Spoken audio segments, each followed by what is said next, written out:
मंडरू प्रखंड अंतर्गत निमगाछी से निकले न्याय मार्च के दौरान सांसद प्रतिनिधि अरुण सिंह ने बताया कि हेमंत सोरेन को जमीन विवाद में फंसाया गया है। ये बीजेपी और ईडी सीबीआई वाली साजिश के तहत हेमंत सोरेन की छवि को धूमिल करने का प्रयास किया गया है। जनता इस बात को भली भांति जान रही है। हम लोग ये न्याय मार्च निमगाछी सिद्धो कान्हू चौक से प्रारंभ होकर मिर्जा चौकी बाजार होते हुए बड़तल्ला पंचायत तक गई। वहीं मौके पर जेएमएम कार्यकर्ताओं ने नारे लगाए व जेल का ताला टूटेगा, हेमंत सोरेन छूटेगा। इस न्याय मार्च में उपस्थित मौके पर अरुण सिंह, बबलू मिश्रा, सुबोध सोरेन, जेम्स किस्कू, नसीम अख्तर, संटी मिश्रा, कन्हैया यादव, राजेश राम, संजय राम आदि समेत कई मौजूद रहे। आज के कार्यक्रम के बारे में बताइए, क्या किस विषय पर जो आज की ये कार्यक्रम है? ये कार्यक्रम 8 दिनों से चली आ रही है। ये न्याय यात्रा के रूप में यह कार्यक्रम चलाई जा रही है। केंद्रीय समिति के आदेशानुसार हम कार्यकर्ता इसको चला रहे हैं। हम लोग जो पूर्व मुख्यमंत्री हेमंत सोरेन जी को जो गलत तरह से आरोप लगा करके एक बढ़ती हुई उनकी कद को छोटा करने का जो प्रयास विपक्षियों के द्वारा किया गया है, इसलिए इस यात्रा को लेके हम लोग अदालत तो गए ही हैं। साथ साथ सबसे बड़ी अदालत लोकतंत्र में है, जनता की अदालत। हम वहां तक जा रहे हैं और अपनी सरकार की उपलब्धि, अपनी सरकार की बात को लोगों के बीच में रख रहे हैं कि हमारी सरकार ने जिस तरह से जनता की भलाई के लिए काम किया है, उस काम को आप देखें। हर घर में उनका रोजगार, हर घर में योजनाएं, कोई ऐसा घर नहीं है जो योजना से वंचित है। इसलिए हम लोग ये बताने का काम कर रहे हैं कि वह सरकार जिसने आपको हर जगह से जोड़ने का प्रयास किया, आपके लिए सोची, उस सरकार को एक एक सुनिश्चित योजना के तरह उनको बाधित करके, उनके कार्यकाल को बाधित करते हुए उनको जेल में बंद किया गया है। इसलिए आप इसका आने वाले चुनाव में भी न्याय करें। धन्यवाद। न्याय यात्रा है, देखिए, उनका कहना और हमारा कहना, हम अपनी बात रख रहे हैं, वो अपनी बात है, लेकिन जनता तो देख रही है, आप मीडिया बंधु भी देख रहे हैं कि किस तरह से क्या एक आम आदमी को, आप छोड़ दीजिए उनकी बात, एक आम आदमी को जीने का हक है या नहीं है।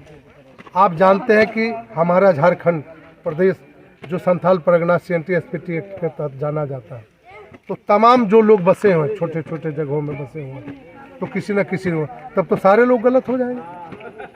आप जानते हैं कि जो जमीन सेलेबल नहीं है वो कैसे वो खरीद सकते हैं। उन्होंने तो सदन में ये बात कहा है कि अगर हम पे अगर जमीन के मामले में किसी तरह का अगर ये साबित हो जाता है तो मैं राजनीति ये मुख्यमंत्री का पद या विपक्ष का नेता का पद, क्या मैं तो राजनीति से संन्यास ले लूँगा, झारखंड प्रदेश छोड़ के चला जाऊँगा। अब इससे ज़्यादा बात क्या हो सकती है?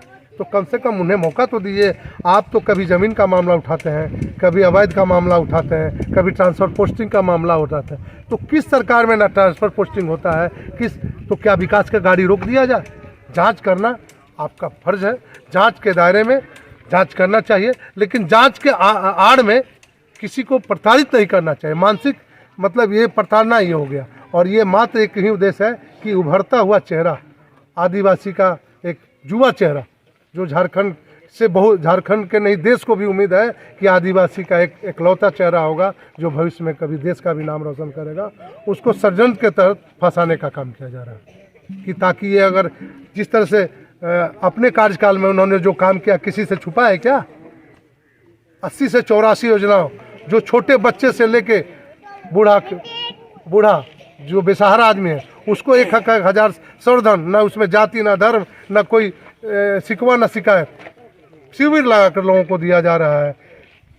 जिसके बच्चे पढ़ाने की बात है वो अगर दूर नहीं भेज सकते हैं तो उसने किसान क्रेडिट योजना कहा है कि आपको 16 लाख तक आपको एक मुश्त राशि ऋण हम देंगे, और वो ऋण जब आप उस काबिल होइएगा तब हमको लौटाइएगा। कौन करेगा? प्रदेश में ऐसा कोई नियम है क्या? लेकिन उन्होंने विदेश भेजने का, उच्च शिक्षा देने का काम हमारे पूर्व मुख्यमंत्री के द्वारा मैनिफेस्टो में किया जा रहा है। तो निश्चित तौर पे ये तो विकास की गाड़ी बढ़ने की बात है। क्या इससे हेमंत सोरेन जी को रिहा मिल सकती है? हमारी तो आरजू है। हम जनता के ये न्यायालय में भी जा रहे हैं और आगे के हमारे अपने न्याय व्यवस्था में हम अपने आप बात को रख रहे हैं। हम पूरा उम्मीद है हम लोगों का उनके कार्यकर्ताओं को न्याय जरूर मिलेगा और निश्चित तौर पर मिलेगा। पूर्व मुख्यमंत्री हेमंत सोरेन की जो सदन में जो बात रखे थे कि यदि हमारे नाम से जमीन है तो एजेंसियां दिखाए, बिल्कुल नहीं है। अगर सबूत होता तो अब तक इतना क्यों टाइम पे टाइम अपने ही वो न्याय व्यवस्था के तहत अपने कार्य मतलब न्यायाधीश के सामने समय पर समय लिया जा रहा है। अगर इतना उनके पीछे लग के भी अगर मान ली उनके पास कागजात है तो तुरंत उनको पुटअप करना चाहिए था, और अगर वो दोषी हैं तो उनको सज़ा मिलनी चाहिए था। लेकिन ये बेवजह प्रताड़ित कर जनभावना को भड़काना, जनता में गलत संदेश दिलाना, ये उचित हम जनता को नहीं लग रहा है। और हमें अपने कार्यकर्ता को लग रहा है कि हमारे पूर्व मुख्यमंत्री इस तरह के कार्यक्रमों में या इस तरह के कार्य में सम्मिलित नहीं हो सकते, क्योंकि उन्हें हम लोग अच्छी तरह से जानते हैं। अगर लग रहा है कि नहीं केंद्रीय एजेंसी को ऐसा है तो उनको रखना चाहिए।